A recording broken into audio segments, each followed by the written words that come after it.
With the 15th pick and with the 26th pick in the 2019 NFL Draft, the Washington Redskins select Dwayne Haskins, Montez Sweat.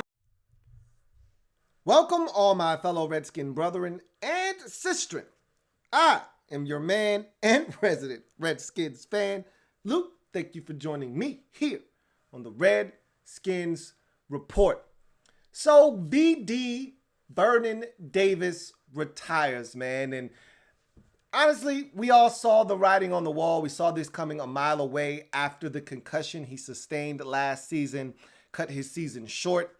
At this point, Vernon Davis had nothing left to prove. He had nothing left to play for. He had made a ton of money throughout his career. I thought he ended his career really on a positive note, back at home where it all started for him. Went to the University of Maryland, was drafted by the 49ers.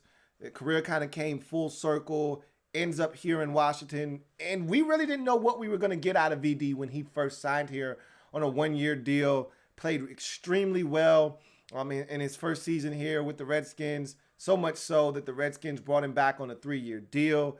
And so, Vernon Davis, I thought, gave us a spark as a second option at the tight end position. And many times he had to be our first option because the guy that we thought he would be backing up and giving us a very potent 1-2 punch combination with in Jordan Reed oftentimes wasn't healthy. So Vernon Davis gave us a ton at the tight end position. Not a lot as a blocker, but as a receiver, there was still a ton left in the tank. But again, this is a guy that is very eclectic, loves the arts. He's a guy that has so many different interests off the field that this was a no-brainer for him. Really happy for him in this decision. And he's a guy that I think we're going to see doing, television because he's very talented. And he announced his retirement during a Fox pregame spoof with Gronk called the Retirement, Gronk Retirement. I think it was something like that. It was a Golden Girls spoof with him being Gronk, James Harrison, and the aforementioned Vernon Davis. And so that the picture that you see on the artwork is from that spoof. It was pretty funny. I thought this was a weekend full of funny clips, whether it's pregame, commercials, what may have you. I thought it was well done, and that was a well done way to retire by Vernon Davis. So where this leaves the roster, again, no one expected Vernon Davis back. Either he was going to retire or the Redskins were going to cut him. But there was $5 million there to be saved in cap savings by moving on from Vernon Davis. So the fact that he retires is of no consequence because he wasn't going to be back, frankly. And I think the more important thing coming out of this was, remember last week I asked you guys, would you want Greg Olsen here, Grego, to be in Washington? And a lot of you said flat out, no, we don't need another old, injury-prone tight end. We want to go young, and that's fine. Why can't you do both? And this is the thing. You guys act as if it's one or the other. Everyone kept saying, nope, don't want him. He's old. He's slow. He's injury-prone, yada, yada, yada. And I'm like, well, you can still draft a young tight end, okay, which is my premise was draft a young tight end, okay? You draft the young guy, but you also have the elder statesman coaching up the young guy as his understudy. Like, that to me is the perfect situation and the perfect scenario. You bring in Olsen and you draft a youngin', and as I've already said to you guys, you let Jerry sprinkle me, bitch. Sprinkle me. And Hale Henches battle it out for the third tight end spot on the roster, and you keep it moving. I think that's a really good situation. But lo and behold, we're not the only ones. And remember, we kept saying, well, I don't know if Greg O's going to be interested to come here. He probably wants to win. Well, he's already put that to rest. Yeah, he's actually interested in reuniting with his old tight ends coach, who's here in Washington, and of course, his old former head coach in Ron Rivera. So Redskins, I feel like, have the upper hand on all the other teams that are interested from that standpoint. But you got other teams that are interested that are in a position to potentially win a Super Bowl, like the Seattle Seahawks, like the Buffalo Bills. Redskins aren't there. Redskins weren't in the playoffs like those two teams were, and there are other teams potentially very interested in the services of one Greg Olsen. And so we've got competition. If the Redskins are to land because reportedly the Buffalo Bills have a meeting scheduled with Olsen. Redskins have reportedly a meeting set up with Greg Olsen. To me, it really comes down to who gets to him first.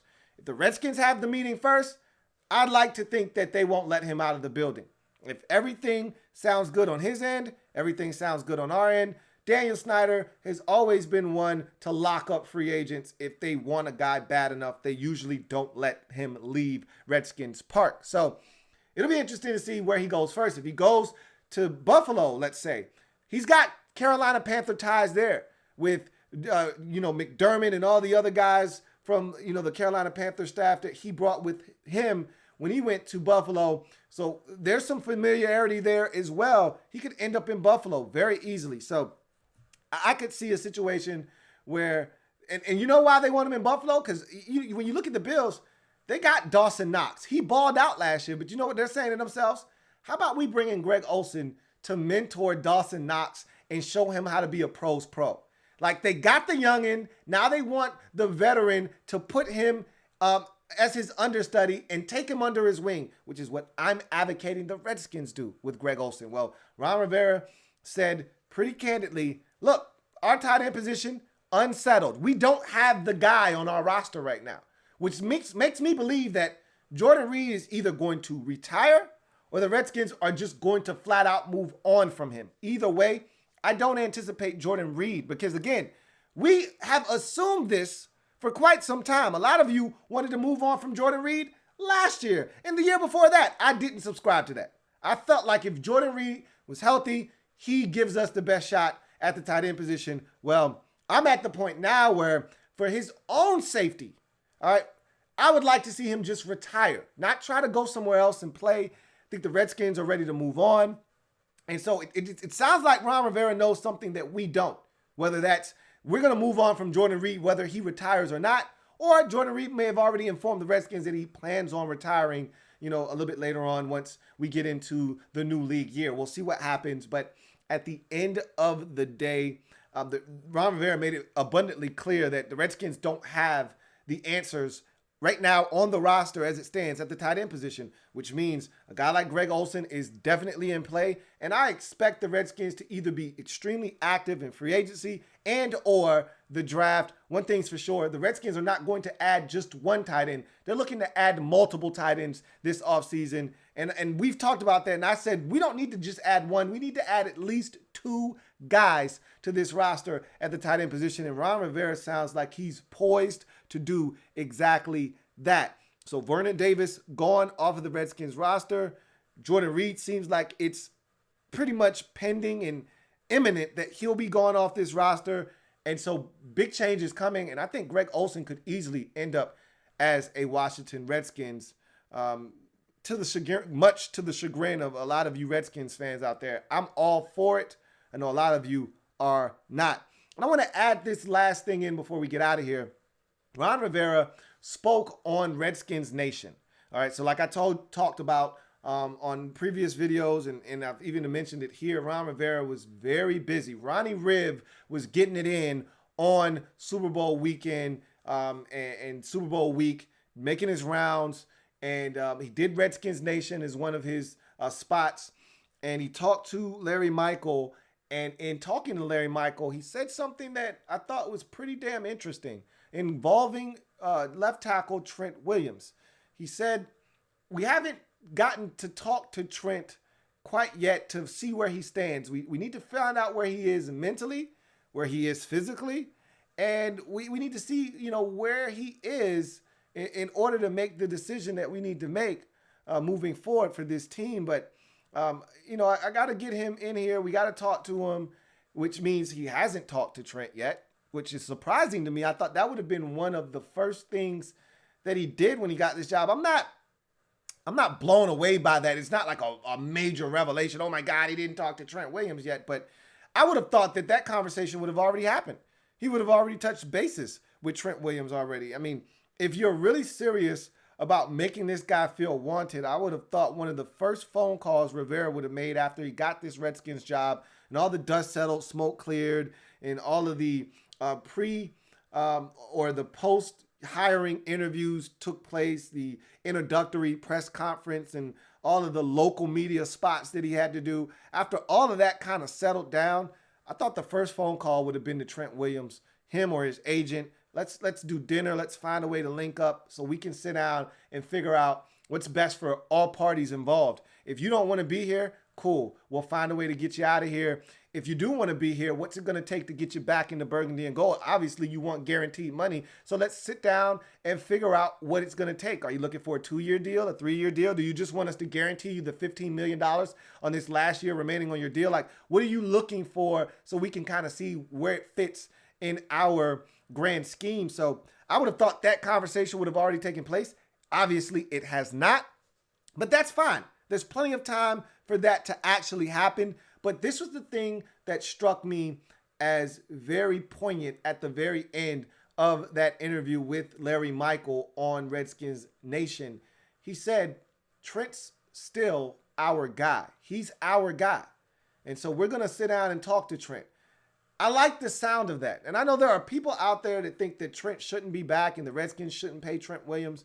Look, I'm not going to argue with you. You have your opinion. I have mine. I will tell you this. You're not wrong for feeling like the Redskins should move on from Trent. I've said this numerous times that the Redskins should have already traded Trent Williams. He should have been gone last year when they found out he didn't want to be here. That was Bruce Allen. He should have been gone at the trade deadline when they found out he didn't want to be here. That was Bruce Allen. He should have been gone already. But now that he's still here and we've cleaned house and gotten rid of all of the guys that rubbed him the wrong way and made him feel like this wasn't home anymore, I'm all for bringing this guy back. Keep in mind, we don't have a left tackle on the roster. Donald Penn was on a 1-year deal. He's no longer under contract. I don't know about you. I'm not comfortable putting Jerron Christian on the field as left tackle. I don't know about you. I'm not comfortable doing that. And as far as the draft is concerned, you're not spending your first-round pick on a tackle. You don't have a second-round pick to spend on a tackle. And by the time you get to the third round, it's usually not in your best interest to be sifting through the pile of tackles left looking for a starting left tackle. That's generally not what you want to do. You want a starting left tackle in this league, you generally grab it early. All right, you want to get that guy off the board early, not late. So, and I'm not saying you can't find a third round tackle. It's been done before. It's just not something I'd recommend. So, to this point, I think even if Trent's only here for one more year and you guarantee him the $15 million he has remaining on that 1 year left on his deal, and then next year you kind of sit back down because we don't know what Trent Williams 2.0 looks like. You know, he could come off of that surgery and not be the same guy. I still contend that he'll come back. He's in amazing shape. I think he'll come back and still be the same Trent of old, but you need to see it. And if he goes out and he balls, and let's say he plays in 15 of 16 games, and you feel damn good about Trent, then you sit down at the table again and you re-up with Trent and see if you can't keep him in a Redskins uniform for the duration of his career and let him finish off what I think has the potential to be a Hall of Fame career here in D.C. So we'll see what happens there, but I thought that was pretty interesting. A pretty interesting admission by Ron Rivera that he hasn't spoken to Trent yet, but that he is, quote unquote, still our guy. Love the sound of that. Make it happen. Keep Trent here in Washington. So with that being said, I'm going to glide to the side. We're going to be live Wednesday night. So if you're watching this video on Wednesday, tonight, we're going to be live. Redskins Report Live. We're going to chop it up. We're going to talk about all things Redskins, whether it's Greg Olsen, Trent Williams, Alex Smith, Dwayne Haskins, the direction of this football team. How about two former Redskins having a pick in the Super Bowl and helping the Kansas City Chiefs hoist the Lombardi? All of that stuff is definitely on the table, and whatever else you guys want to talk about. Anything and everything Redskins will be on the table. Looking forward to chopping it up with you guys as always. In any event, I am a Redskins fan, etched in burgundy and gold. My Redskins spirit will never die. Redskins spirit will never fold. Until we meet again, hail to our beloved Washington Redskins. I'm your man, Louie T. I'll see you guys next time. Have a good one. Take care. Louie T Network.